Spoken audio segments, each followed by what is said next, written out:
Hello and welcome to another edition of the Monday Night Wars. It is October 14th, 1996, and we are live with WCW Nitro from the Mid-South Coliseum in Memphis, Tennessee. I'm Scott, and with me, as always, is Joseph. What's going on, dude? You son of a bitch. How you doing, man? I'm good, except for you robbed that from me, so I can never do that on the podcast, you piece of shit. Yeah, you know, what can I say? What can I say? I'm the heel commentator of our podcast. Should we clue the listeners into why I am so incensed on that? No. Okay, all right, there we go. Anyways, we should probably get into this, man. We should talk about our number one, where we got Tony Schiavone and Larry Nabisco. I was drinking, but I almost spit out my water. Larry Zbyszko. They should have done a cross promotion. He should have legally changed his name to Larry Nabisco. And the program would have been sponsored by Nabisco. Yeah, that'd be great. It would have kept WCW going at least 5 more years. Yeah, it's like the Slim Jim thing, right? All he had to have to do is just like his suit for those commercials would just be Nabisco themed. Yeah, absolutely. It makes perfect sense. What doesn't make perfect sense, though, is that we still doing the Miss Elizabeth storyline. It gets worse. Well, because we start with a flashback to last week. Elizabeth having to watch the NWO beat up Randy. We keep doing this storyline, right? Because remember when we first started, they were doing it with the Horsemen. Remember, Elizabeth was with the Horsemen. She had all of Randy's money, and she was spending it. They were spending it lavishly. I think the implication was that they had, the Horsemen sat at that big table and they had the big spread of food. And I think the assumption was that like the Macho Man was paying for that, right? Yeah, it was his money. Being expenses. Allowing the Horsemen and more importantly, Ric Flair to live a lavish lifestyle.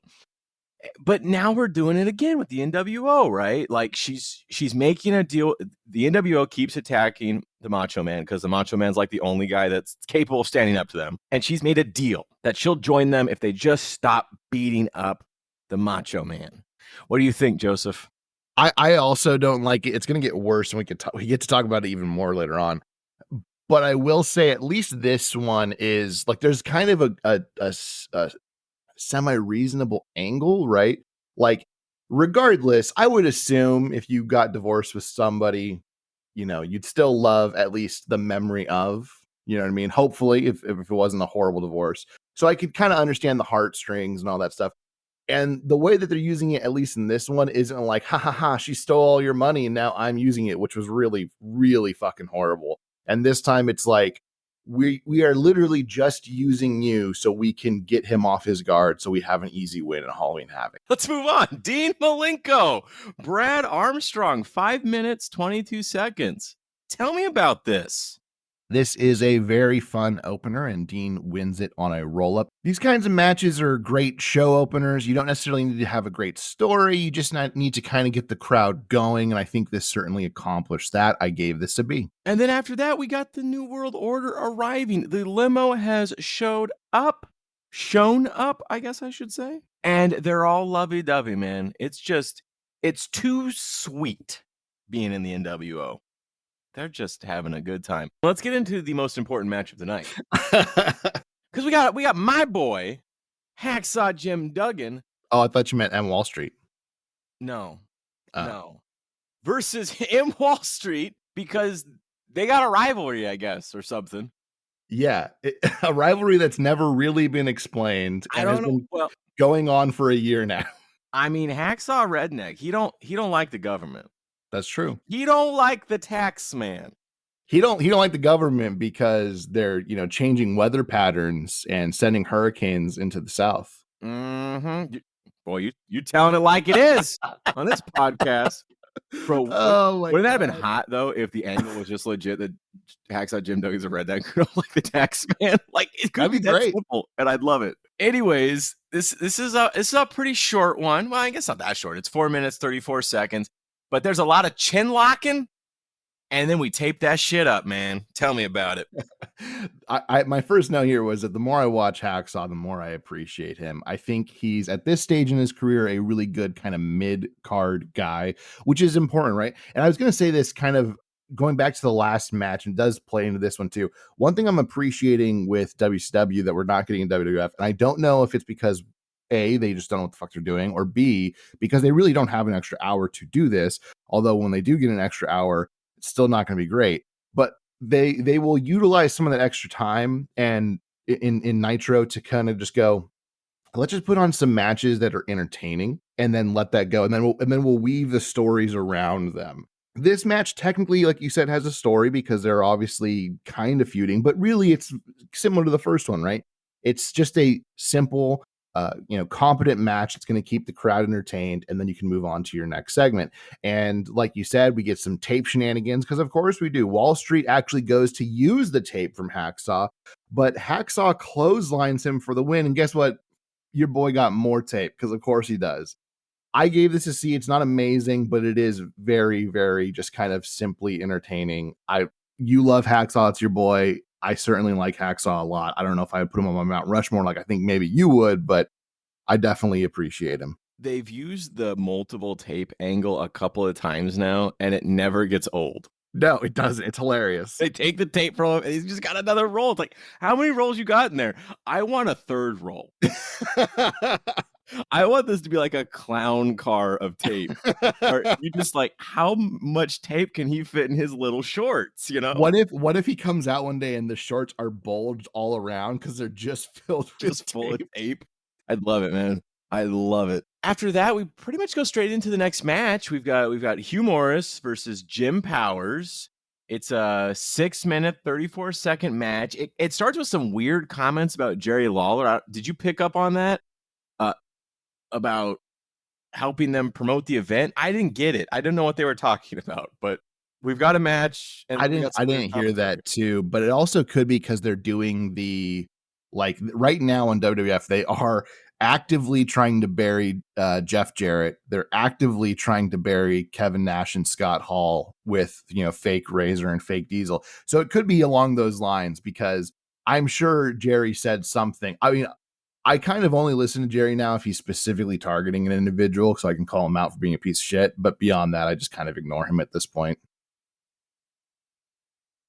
Yeah, I'm not sure. I guess I'd have to go back and watch last week, which I'm not going to do. No. Under any circumstance to figure out maybe exactly what they're talking about. But yeah, I thought that was weird that, they both sides been taking shots at each other, obviously. But I don't recall them doing a direct shot like that, like Jerry Lawler. They also make a comment about how they'll see him at the flea market or something like that, and Larry says he's selling fleas, and I'd never seen them just like take such a direct shot. So Jerry must have said something last week about WCW that they took personally. I was just like, what? What are we doing? Anyways. I'm at that point where like just based off of your explanation, I'm at the point where I kind of want to go back and hear it, but I don't know if I have it in me to sit through it. I believe in you because I'm not gonna do it. So if you want to do it and report back to us on the next pod, if you can try and nail the moment, or if any of you are watching along with us, because I know some of you are watching along. If send us an email. I don't know why you're watching along. I don't know why you're doing that to yourself, but we appreciate it. Yeah, we do. So let us know so we don't have to. But anyways, let's get in the match. Hugh Morris, Jim Powers, 6 minutes, 34 seconds. Actually during Jim Powers' entrance, the funniest thing that I thought was just hilarious happens where there's a crane camera and it's moving across the set and it bumps the set and just starts spinning, and they don't pull away from the shot of the crane camera. So you're just doing loop-de-loops. Like the camera is just spinning around, and then they finally go, oh, we should probably switch to a different camera, and they do, which is hilarious. That's part of his intro. That would be hot. Hugh Morris's character is bad. The reason it's so bad is not only that it's just a bunch of laughing, then drop his face and raise one eyebrow, but specifically because he can't maintain the character in a match. It's genuinely impossible. Once the bell rings, he just becomes a normal wrestler, a talented one, to be clear. He is talented in the ring, but he's the same as every other wrestler and every other character. So what's the point of all the stuff you do in the entrance if it's not going to transfer into the match? Teddy Long becomes furious at Nick Patrick for his slow counting. He's doing this under the guise of being injured, which I love. So Nick Patrick obviously got hurt by Macho, I think, a week or two ago, and he's been wearing that neck brace. And every time he goes down for the pin, he'll grab his neck and he'll slowly count whenever it's one of the faces going for a pin, and then he'll go like 1, 2, or sometimes it'll take him so long to get down there because he's just being so dainty that by the time he gets to 1, it's been like 6 seconds, and then the guy kicks out. But then whenever it's a heel, then it's a fast count. Long and Patrick have been feuding for a couple weeks now. This has kind of been a recurring thing. It will continue for a few weeks. I thoroughly enjoy it, frankly. Morris hits the moonsault for the win, and Shivani points out that Patrick's count that time was perfect, but not for Long's client. Teddy Long argues with Nick Patrick, and it's all picked up on the onboard mic, which is great. I didn't write it down, but it is very fun. I think he starts talking about how he's going to become a ref and show him how it's done and blah, blah, blah. It's honestly thoroughly entertaining. What Teddy Long and Nick Patrick are doing, I'm enjoying. Nick Patrick in general has become one of my favorite characters to watch week in and week out for the last few weeks. So it's been great. I'm going to give this one a B. I think everybody did their job pretty well in this. I think you're right. Nick Patrick is doing a great job at this. He's really good at selling it, like, and being the heel guy. I don't quite understand why he's doing it with every heel, because I thought the whole thing was, is he on Team NWO or not? But now he's like helping WCW heels. Maybe it's just kind of a divide and conquer strategy. Maybe that's the whole plan. NWO just wants him to support all the heels, to divide the WCW locker room. I'm probably giving this way more explanation than they gave it, but maybe that's it. I don't know. It just, I like it, but I don't necessarily get it in this context. I highly doubt at any point during this era that either of these companies that we are discussing has any actual idea what the long-term storytelling is that's going on in there. I don't think a single one of them has like a whiteboard with, okay, this is the character, this is where they're going, this is where the points they need to hit, this week. I don't think they have any of that, which is baffling because it's like that would have automatically won you the war. But yeah, I highly doubt they're like, because like I said, like you said, you gave them way too much credit. I 100% agree. There's no way they were thinking that far ahead. Meanwhile, you and I are out planning this like it's the MCU. Yeah, exactly. This is our 15-year strategy. Bro, when we get to the multiverse of wrestling, oh my God, gonna be hot. The multiverse of madness. We're already in the madness, though. It's called WWF Raw. I thought you were gonna say Macho. Ooh, he is the madness. That's Absolutely. true. That's true. But what isn't madness? Actually, it is kind of madness. Is how good. Hold on. How did we miss the joke multiverse of Macho Madness? Oh, that is good. We literally danced around it the whole time. We were there. We were circling, but we never hit it. We never hit it.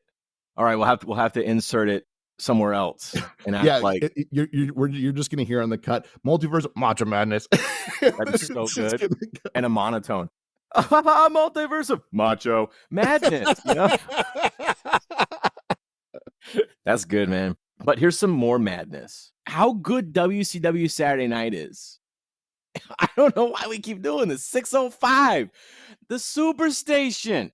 They got Faces of Fear. I like it. Rough versus Rough and Ready. I don't care. But Faces of Fear. And they got Luger in action. They got the Macho Man in action. They got Diamond Dallas Page in action. Dean Malenko, Chris Jericho. What is going on Saturday night? It's hot. And it's not their flagship program anymore. It would beat right now Raw in the ratings. That's how hot it is. 100%.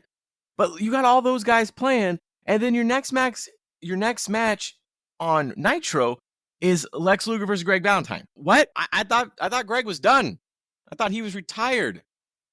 And this is like the longest match of the night. 6 minutes, 35 seconds. Tell me about it, Joseph. Sexy Lexi has rib tape, so you know he's hurt from the vicious attack from Arn Anderson. Lex sells the back injury well, even dropping Greg Valentine during a suplex, which I thought was very good. Ted DiBiase and Vincent are in the crowd. This will become a recurring thing where they just have like random people from NWO in the crowd for certain matches. Some of them are very specific, which we will definitely see next week, but I'll just kind of leave that for them.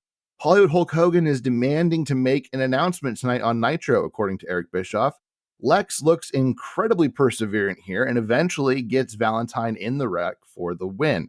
I will give this a B. However, I would have booked this a little differently. I would have had him wrestle Mongo instead of Greg Valentine, because Greg Valentine is really a non-entity at this point. And I would have had him win with a roll-up because he can't lift Mongo with his injured back, and this would piss off Arn and further their story.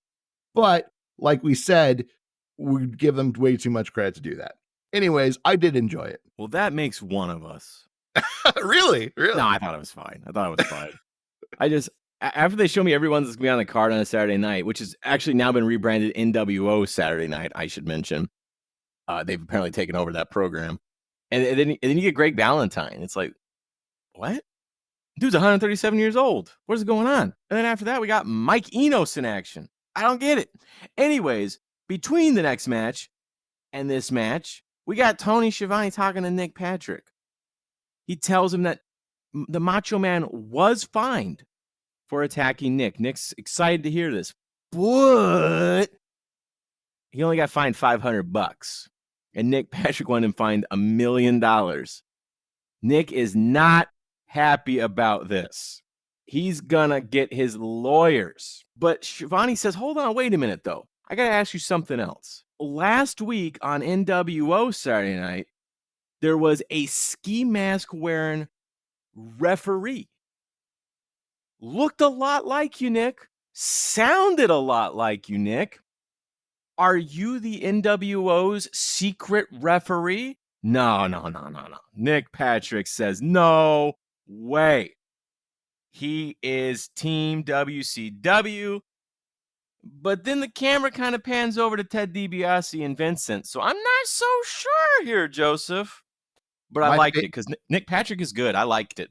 Yeah, my favorite part of this isn't even just that he denies it. He specifically says that he's in way better shape than that guy, probably referee Randy Anderson. And that's his excuse. And I thought that was hilarious. I gave this an A, frankly. I thought this was incredible work from Nick Patrick. Nick Patrick's one of the hottest wrestlers out there right now. Absolutely. When we get to the end of year, he may be on our card there. He's very important to the story, and he's doing a great job. Next up, though, we got the Macho Man Randy Savage versus Mike Enos, better known as one half of the Rough and Ready tag team that I know you all love. Tell me about this, Joseph, because it doesn't really even happen. No, it doesn't. Macho is in silver and black cheetah print, which gets an A+. And then Bischoff actually goes to interview Mach, which of course he's got to start with it. Oh yeah, brother, I'm with you, but I'm going to go to the squared circle and kick that guy's. Can't say that. Let me tell you one thing. I heard the NWO's in the building, and if that's the truth, Hollywood Hulk Hogan's in the building too. I say we do Halloween Havoc here tonight. Get your ass out here, and I'm gonna kick it. Then Mach goes to walk off, but Bischoff pulls him back and asks Mach about Elizabeth, and asks him to take a look at this screen. Mach is not happy about this, by the way, but he decides to go ahead and watch because Bischoff asked him to. On the screen, we see Elizabeth. She's sitting in front of a tree, and she's apologizing. She says she was a coward. She isn't sure if she was desperate to hurt him or to get his attention, but she's alone again and wishes she could change the past. She says she's sorry, and she wishes she could find a way, or he could find a way, rather, to forgive her. She says the worst choice she made was signing with Hogan because he's using her to hurt him again. She is lost, and she needs him. She says she feels the same way about him today as the day she said, I do. Bischoff tells Randy that he has to respond to her, and he asks him his thoughts. Macho is showing every range of emotion. With tears in his eyes, he pushes Bischoff away.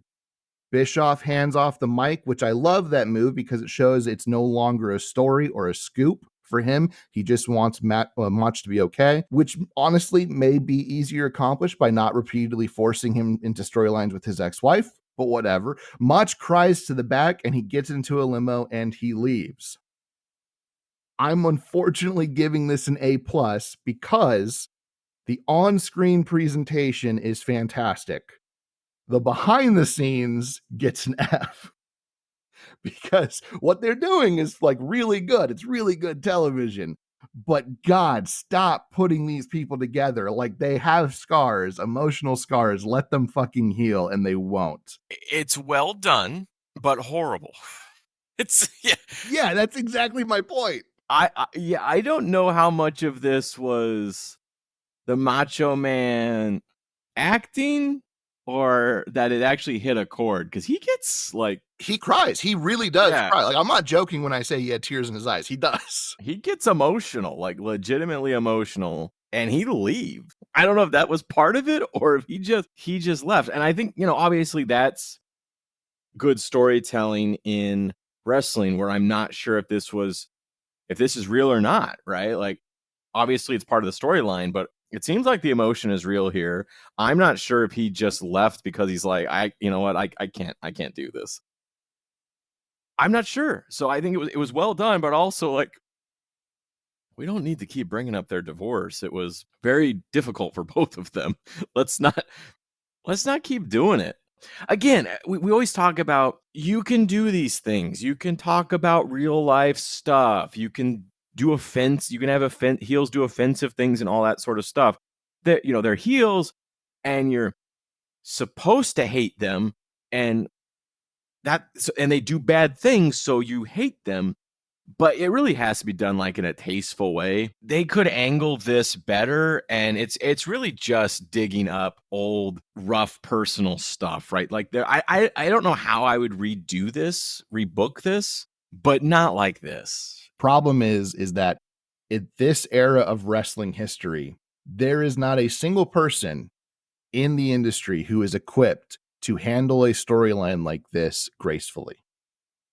There's not a single person who could say, hey, here's the idea. How do we handle it so that way you guys are both okay and we get through this? I think today, in today's wrestling, there probably is some people, genuinely. And I'll be honest, I think both in WWE and AEW, with the landscapes that they have at this point.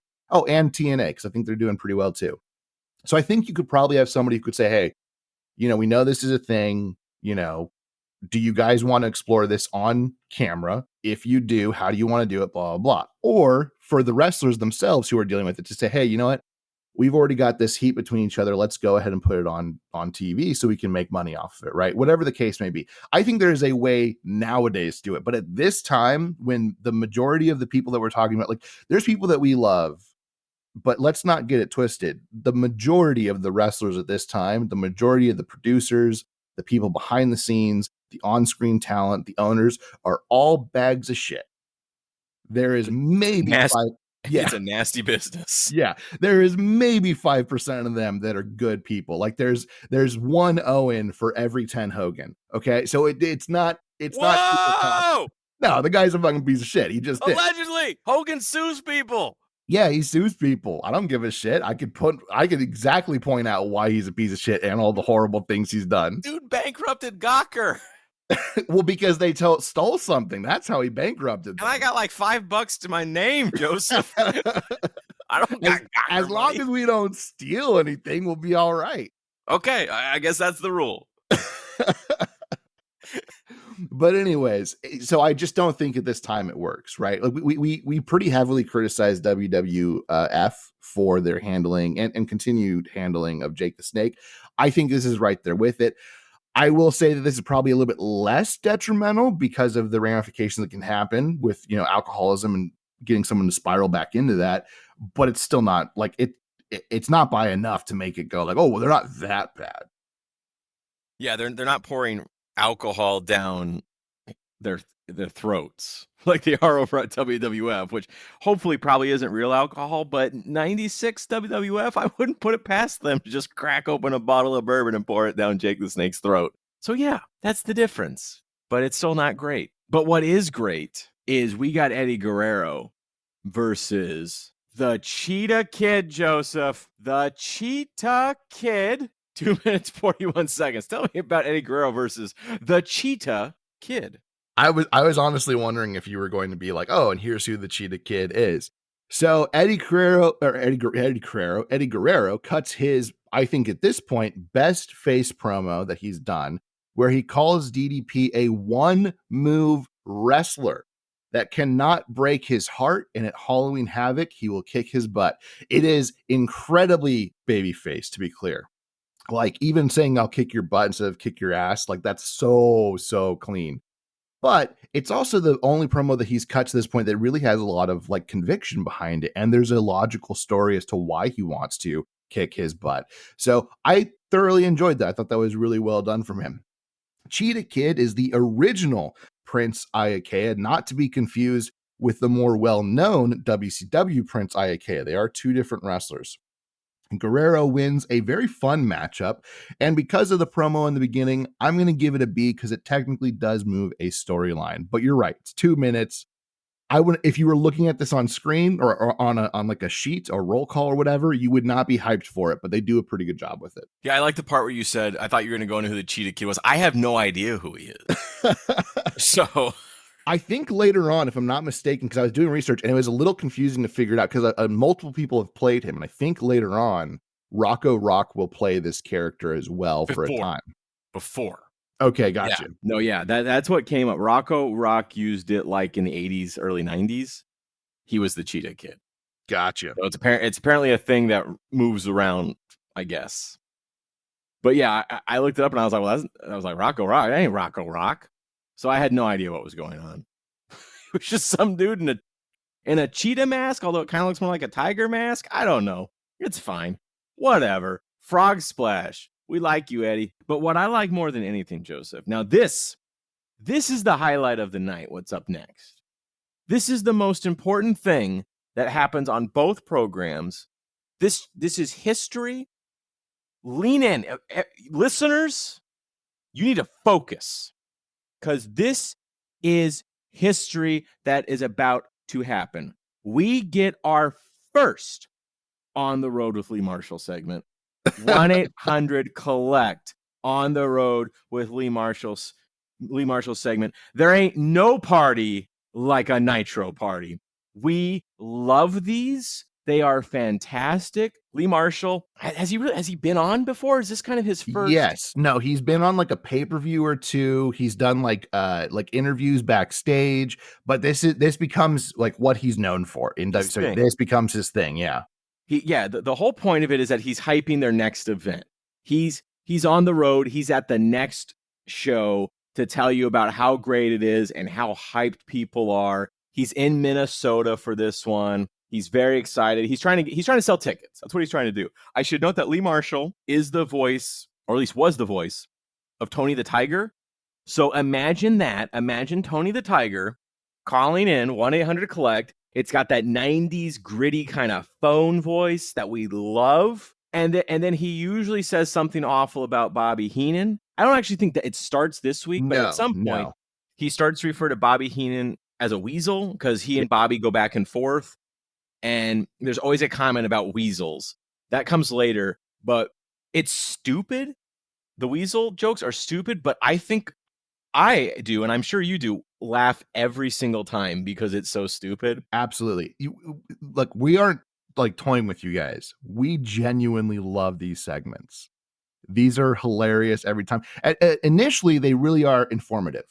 And that's what we're going to see for the next, few weeks, months, whatever. The point of them is very smart and very intelligently done, which is, hey, we're coming to your town next week. So if you're watching this because we're live, here's where you can get tickets, because you used to have to actually go get the tickets. You couldn't just go on Ticketmaster like you can now, right? You had to go to Will Call or whatever, and you had to go get the tickets. So they're telling you how to do this. That's the point of this. So like this time he's in Minnesota. Next week, even though they're in Minnesota, he's in Arizona, and they're going to talk about that. And so that's the point of them every week. But then they just become this like absurd, no one can throw a Nitro party like, and then whatever city it is. And then he'll tell us like some facts of the city. Sometimes the facts are spot on, and sometimes they are way the fuck off. Like just completely made up facts. And yeah, like you said, like him and Bobby start.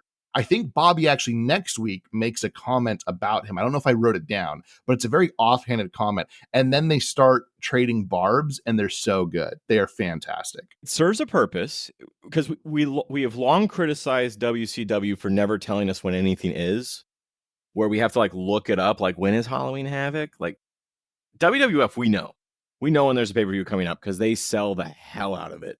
And WCW had this real problem where we'd be watching and we were like, oh, are we watching on Nitro? Wait, is there a pay-per-view this week? And then we'd have to like look because we didn't know. They weren't good at selling these things. And so I think this is certainly a good idea. They're selling their next event, letting people know that you can go.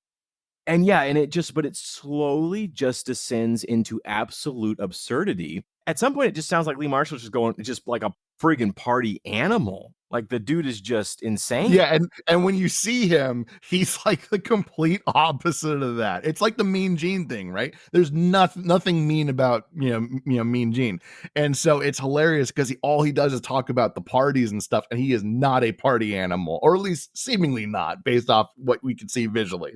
And it's the Tony the Tiger voice. Yeah, it's Tony the Tiger telling you that Minnesota parties are great. It's good. It's good stuff. Moving on, though, we got another match. We got Jeff Jarrett, because he's over at the WCW now, versus Big Bubba. Big Bubba Rogers. 6 minutes, 43 seconds. Tell me about this, Joseph. People are hot for Jeff Jarrett. That's true. Jarrett is being slandered on WWF, if you remember, fair listeners. And Eric Bischoff says, I understand he can't sing a lick, but who cares? Great line that references WWF's horrible storyline with Jesse James. These kinds of lines, by the way, I actually do enjoy because that's what WWF is doing, right? And you don't have to call attention to it while just saying, yeah, we see you over there. I like that line. I thought it was a very good line. This is Memphis, Tennessee. This is Jarrett country, and the crowd loves him, which is cool to see, honestly. This is his hometown. This is the North Carolina for Jeff Jarrett, essentially. Jarrett was always going to win this match. Hometown hero should always win unless either A, their opponent winning can further a storyline, or B, they're Bret Hart. Even though Jarrett was always going to win, Bubba is no slouch in the match, and it makes for a very fun contest. Bubba hits a nice spine buster and punches the ref. Jimmy Hart throws in his megaphone, and Bubba is ready to hit Jarrett, but Jarrett drop kicks it into Bubba's face. Bischoff says the winner is Jeff. I never said I could sing Jarrett. This line is not as good as the first. It's way too on the nose. Shivani then interviews Jeff Jarrett, and Shivani announces that Jeff Jarrett will face the Giant at Halloween Havoc for the U.S. Heavyweight Championship that Giant stole from Ric Flair. Jarrett says he is not the biggest or the strongest, but he is the smartest wrestler alive today, and he will find a way to slap the figure 4 on Giant. The NWO will be forced to respect Ric Flair, WCW, and especially Jeff Jarrett. I gave this a B. This is honestly very well done all the way through. Yeah, and they finally brought someone in to kind of be the leader of WCW. That kind of seems to be what they've got in store for Jeff Jarrett. They want him to be the head of Team WCW, which I feel like they need one because it just feels like the NWO is just wrecking havoc. And at some point, that's going to get boring, right? Unless there's drama, unless they mount some kind of challenge. And Macho Man hasn't been able to do it so much that, his ex-wife is trying to make deals for them to stop attacking him. So maybe it's going to be Jeff Jarrett that unites the locker room against NWO. Doesn't happen, but I at least like that we're trying something here. That we're trying to get WCW on the offensive a little bit. So we can get more of a back and forth as opposed to NWO coming in and just wrecking everything every single time, which may or may not happen in our next match. I don't know. Let's find out. Because we've got Harlem Heat versus the Faces of Fear. This is a hot match. We like Harlem Heat. We like the Faces of Fear. 7 minutes, 17 seconds, Joseph. Tell me what happens and why it ends in a no contest. Wow, spoilers. I do like that you mentioned that we like them, because my very first note here is this is two of our favorite tag teams of this era, and their physicality does not disappoint. Barbarian hits Booker T with a monster avalanche belly to belly, and Meng follows up with a monster sit out power bomb. And Stevie has to break the 3 count, and this was a really cool combo. Hall and Nash come to the front row and distract both teams. Hall and Nash back away when both teams head to them in a rare sign of WCW unity. Hall and Nash do the great heel move where they pretend like they aren't scared as they turn tail and leave. This match gets thrown out. Look, would we have loved to have seen a finish? Yeah, absolutely. But it makes sense. I understand why they're doing this. I gave this a B+. I'm glad you noted the Harlem Heat Face of Fear standing together thing. I thought that was a great angle where the outsiders really come to mess with Harlem Heat. That's the focus of their attack, of messing with them. And in Face of Fear, like, nah, we're all in this together. I like that. I was like, ooh, Team WCW's getting a bit of a spine here. I like this. And as you said, the outsiders don't know what to do. This is different. It's like, oh, we thought it was we thought it was going to be, we thought you were going to be on our side here because you hate these guys. But 4 versus 2, no, I think we're good. We're going to go. We're going to head out. And I thought that was really good. We end, though, with an interview. We got Hollywood Hogan, Joseph. He's leading the New World Order out to the ring. Why don't you just tell me about it? Oh, man. Elizabeth is begrudgingly with them, being held hostage. Hogan says all for one and one for all. He says that he thought Mach would have a little dignity and come out and fight. Hogan puts over the Three Ninjas film that he is starring in and says he can push all Mach's buttons, which is actually true. Elizabeth tries to slap Hogan, who catches her hand and shoves her away. He says Mach isn't worthy of a title shot. The Nasty Boys come out in NWO shirts. Probably remember that they've been, they signed contracts and all that stuff for the last few weeks. They've been, joining the NWOs. Hogan says, look, if you guys need anything, just let me know. And then Knobs says, well, he thinks there was a little bit of a screw up on the contracts. And he points out that there's like not enough zeros or whatever, stuff that they had talked about that were supposed to be in the contract is not there. And then Hogan points out, well, I didn't sign this contract. I don't know where you got this one from. And says, you guys should not have those shirts on until I sign the contract. And at that moment, the NWO attacks the Nasty Boys and they rip off their shirts. Hogan has them drag Liz over and says that he will make sure Liz gets a new hairdo and that he owns her. NWO heads to commentary, and Hall and Nash call out Harlem Heat, and Hall says that they aren't from Harlem. They are 2 country bumpkins from Texas, which is actually true and did make me chuckle, because it's like, yeah, I don't know what, like, yeah, they're blacks. They must be from Harlem, right? No, they're from Houston. That makes sense. I do think this goes on way too long. I'm giving it a B.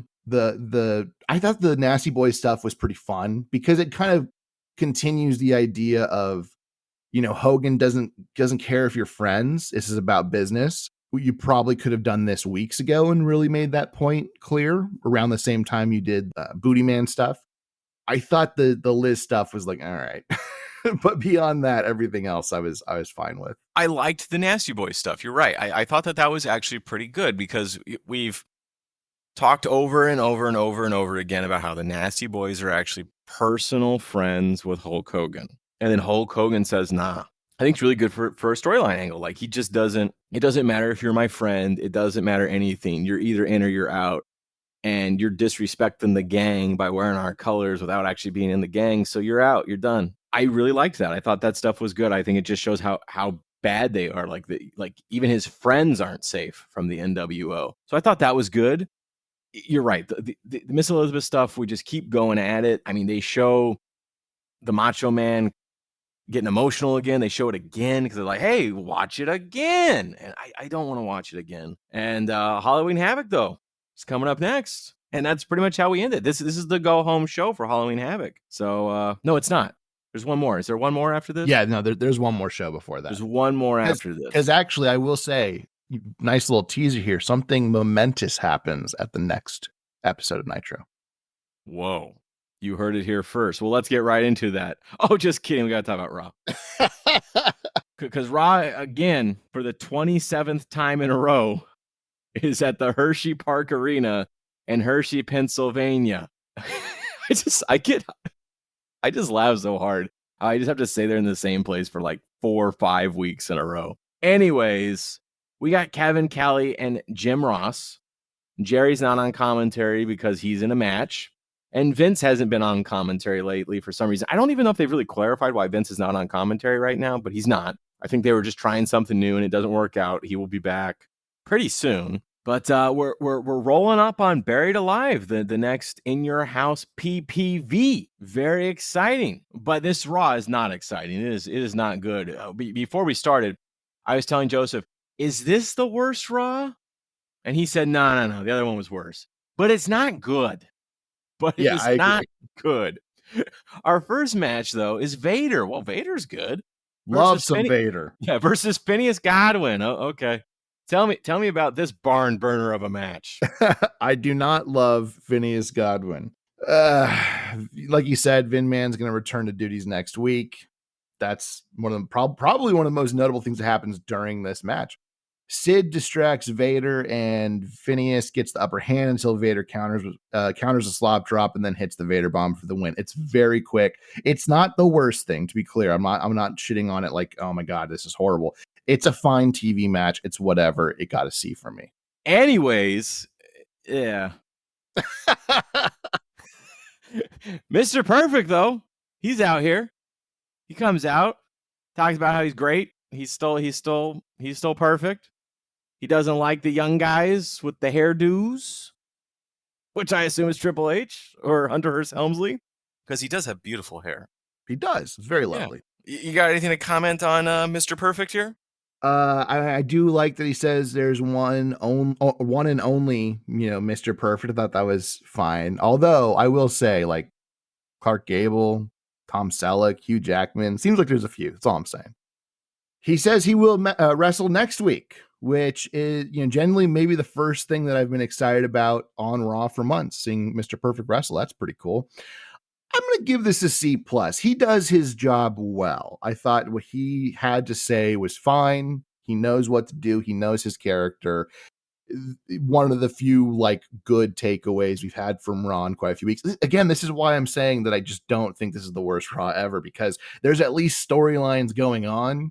The product isn't great, but there's at least some stuff where it's like, okay, I kind of get what's going. Well, let's talk about where it's going. Because we got a Jerry Lawler, Jake the Snake match.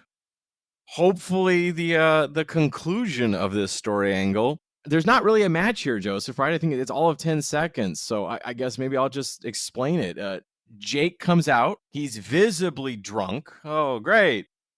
this angle. Holding a bottle, Gorilla Monsoon comes out and says, hey, he's drunk. We can't have this match. It turns out he's faking.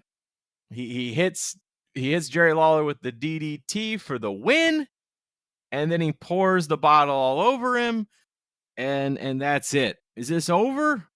I hope it is. I think it is over. I know Jerry will still take some jabs here and there, but I'm pretty sure we're done now.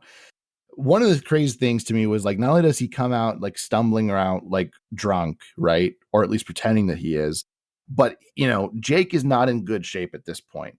We've kind of talked about that. And to emphasize how bad of a shape he's in, if you notice when you watch Jake in this era, he's got that vest thing that he wears. And that covers up, his chest. And so it makes, some of his, I don't want to call them inadequacies because he's an older guy. It's fine. It's not a big deal.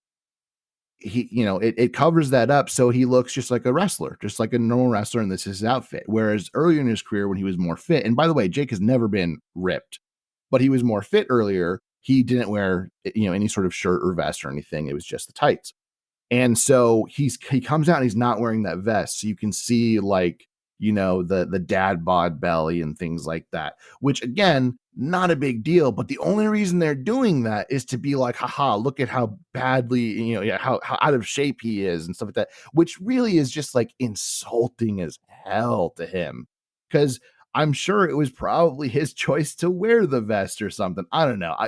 Look, I gave this a D plus, and the plus is only because Jake hit the DDT and won. That's it. Alcoholism, marital strife, we got everything. We got everything.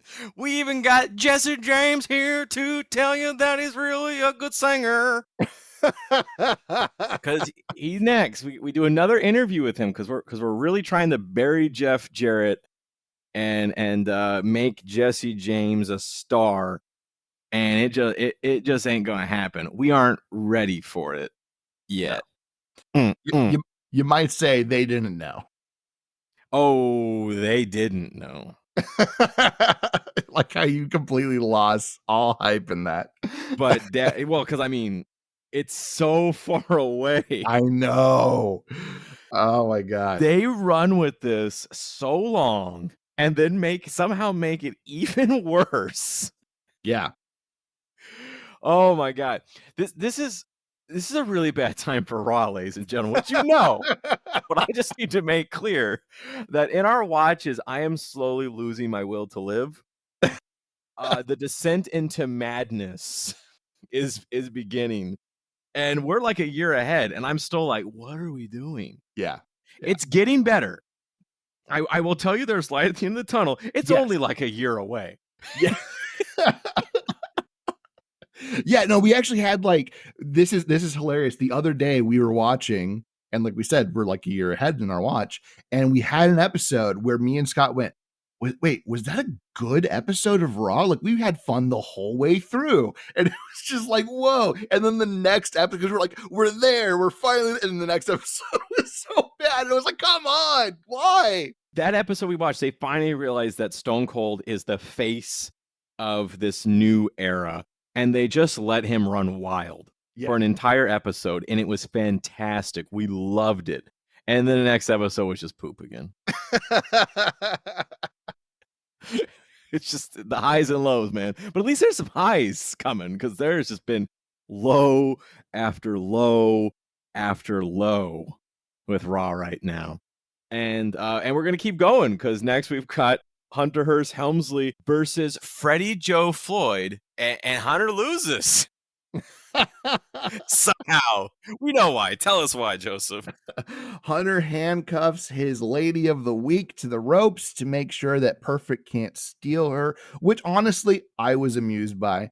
Perfect then gets the key from the security guard and steals the girl anyways.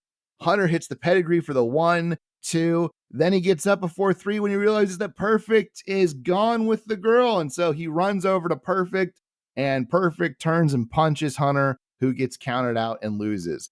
Sadly, the Hunter Perfect storyline is one of the better storylines we've seen in recent weeks and months. This got a C from me because I know where it's going, and I'm okay with where it's going.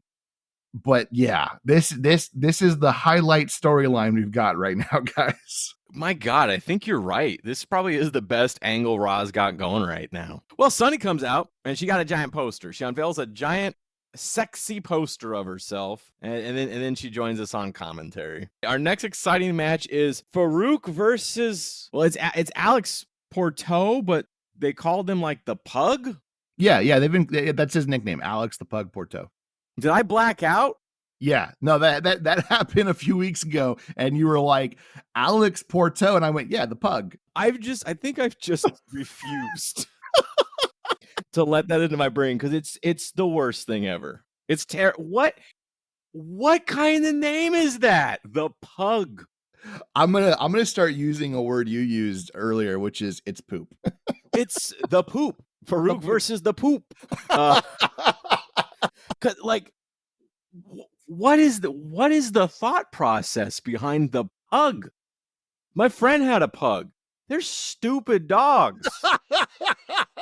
Like, it was cute and all, but they can't breathe.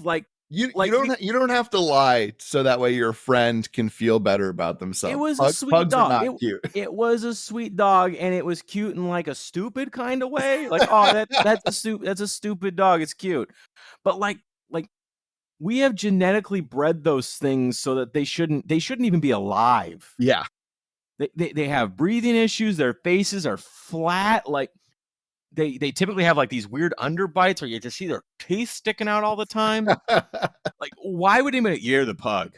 Yeah. Yeah, that's the name for you. Just go with Alex Porto. That's a wrestling name. I feel like that's a good wrestling name. What are we doing? There's a spine buster, though. Tell me about it, Joseph. Alex, the dog that resembles Danny DeVito, Porta. What? Oh my God.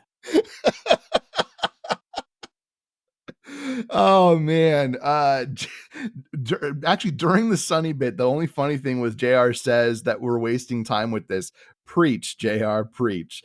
But yeah, this is fucking dumb. I will say there were some promos that I think we missed going into them. Because this, yeah, it gets an F. It's bad. Farouk dominates on this, but I want to touch on the promos that we missed. We had two that were, I think, pretty interesting. The first one is from your boy, Stone Cold, who calls Bret Hart a coward and says he's going to whip the ass of the man who whipped Bret's ass, meaning Shawn Michaels later on the night. It's quick, but Stone Cold gets an A.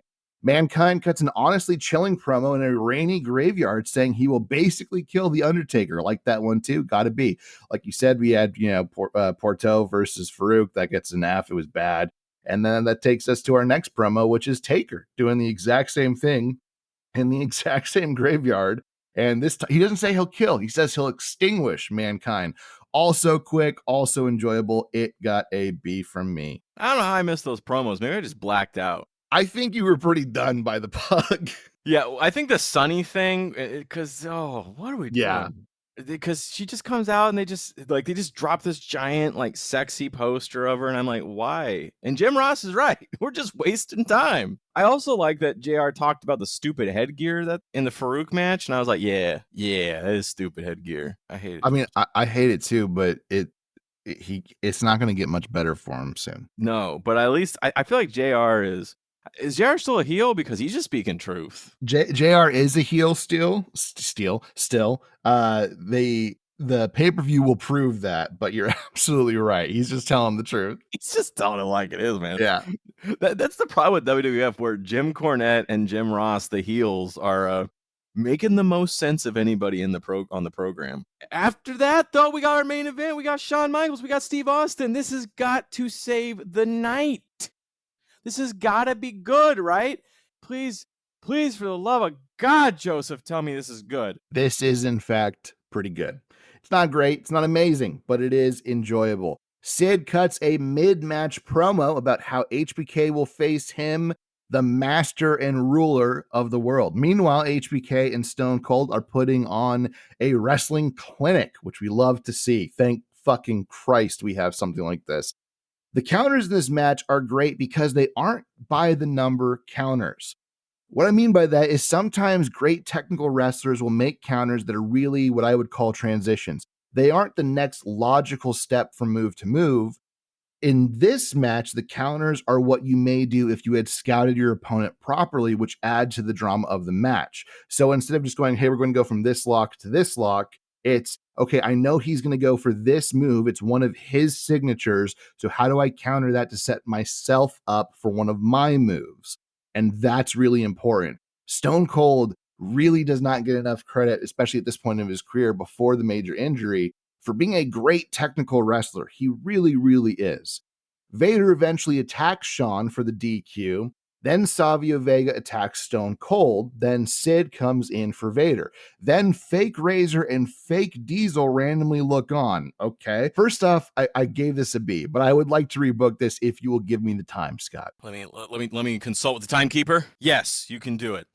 Okay. I mean, because you've got this new thing where we're doing we're giving the Patreon subscribers the uncut versions, so I will allow you to go over time. There we go. Okay.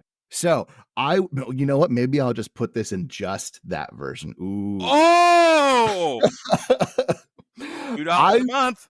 You know what's funny is you have been saying all night that this was one of the worst Raws, and my note here is this is one of the best Raws that they have put on in a while. There's a lot of bad in it, but there's also some actual good, which is refreshing. Did you have a stroke? Did you have some of Jake the Snake's private reserve while you were watching this?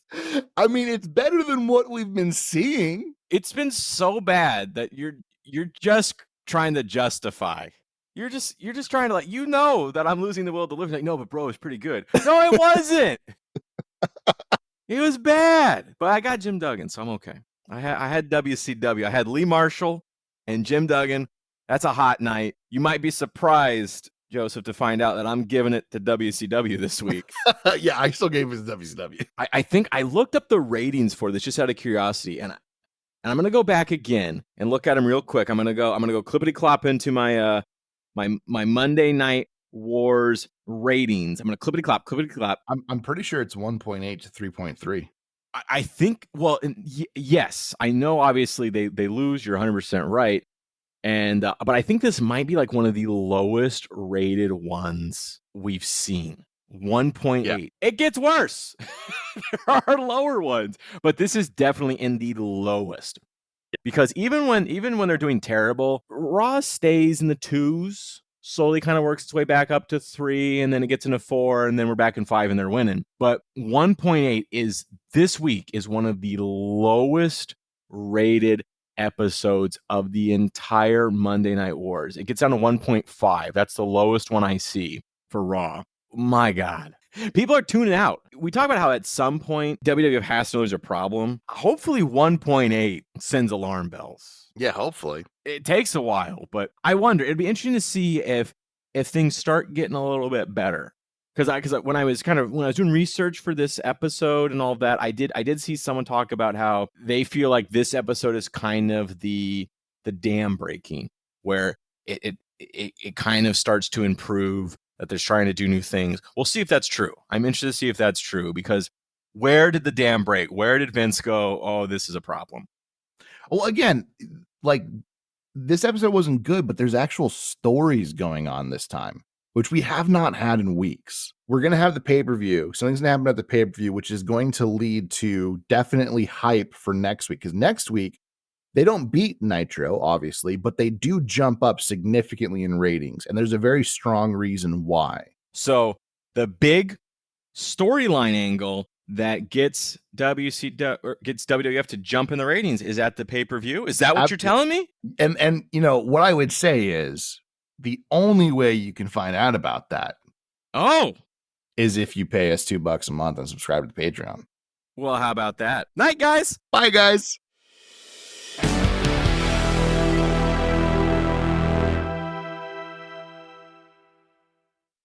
Hey, everybody, it's Joseph. And guess what? Not only can you listen to us every Monday on Spotify, but you can find us on Apple Podcasts, iHeartRadio, Amazon Music, and YouTube Podcasts as well. Just search for Monday Night Wars Podcast. If you want to reach out to us, you can find us on Twitter at MON Night Wars Pod, on Instagram at Monday Night Wars Podcast, or just email us at mnwpodcast@gmail.com. And finally, subscribe to our Patreon at Monday Night Wars Podcast. For $2 a month, you get every pay-per-view from WCW and WWF during this era, as well as additional content later on. Once again, thank you for listening. We'll see you here next time on the Monday Night Wars Podcast.